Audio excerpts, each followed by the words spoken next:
Kisinda post ଅଫିସରୁ ମୁଖ୍ୟମନ୍ତ୍ରୀ ମୋହନ ଚରଣ ମାଝୀଙ୍କ ପାଖକୁ ଏକ ଚିଠି ପୋଷ୍ଟ ହୋଇଛି ଆଜି। ଚିଠି ଲେଖିଛନ୍ତି ଜଣେ କୁନି ଝିଅ।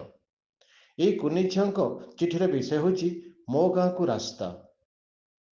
କେହି ଶୁଣିଲେ ଆଶ୍ଚର୍ଯ୍ୟ ହେବ।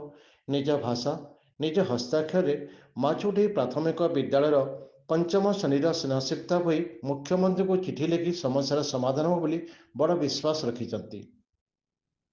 ନାକ୍ଟିଦୋଲ ବ୍ଲକର କିସିଣ୍ଡା ପଞ୍ଚାୟତ ଅଧୀନରେ ଆସୁଥିବା ଖମାର ବାହାରରୁ ମାଛୁଡେଇ ସ୍କୁଲ ପର୍ଯ୍ୟନ୍ତ ନିତିଦିନିଆ ରାସ୍ତା ନିର୍ମାଣ କରିବାକୁ ସେ ମୁଖ୍ୟମନ୍ତ୍ରୀଙ୍କୁ ଏହି ଚିଠିରେ ଲେଖିଛନ୍ତି।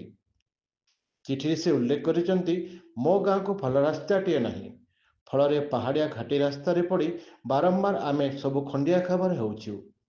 ଖମାର ବାହାରରୁ ମାଛୁଡେଇକୁ ରାସ୍ତା ନିର୍ମାଣ ହେଲେ ଶିଶୁ ବାଟିକାରେ ପଢ଼ୁଥିବା ଶିଶୁ ଓ ତାଙ୍କ ସହପାଠୀମାନେ ଉପକୃତ ହେବେ।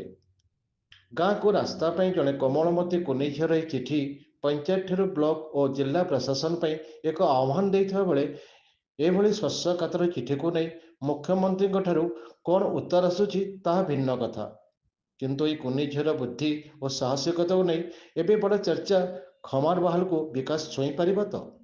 ଏଠାରେ ସୂଚନାଯୋଗ୍ୟ ଯେ ଭାରତ ସ୍ୱାଧୀନତା ପରଠୁ କିସିଣ୍ଡା ଭଳି ଦୁର୍ଗମାଞ୍ଚଳର ବିକାଶ ପ୍ରତି ସରକାର ଓ ପ୍ରଶାସନ ଆଖି ମୁଜି ଦେଇଥିବାରୁ ମାଓବାଦୀ ଭଳି କାର୍ଯ୍ୟକଳାପ ଏଭଳି ଅଞ୍ଚଳ ହିଁ ଜନ୍ମ ନେଇଥିଲା।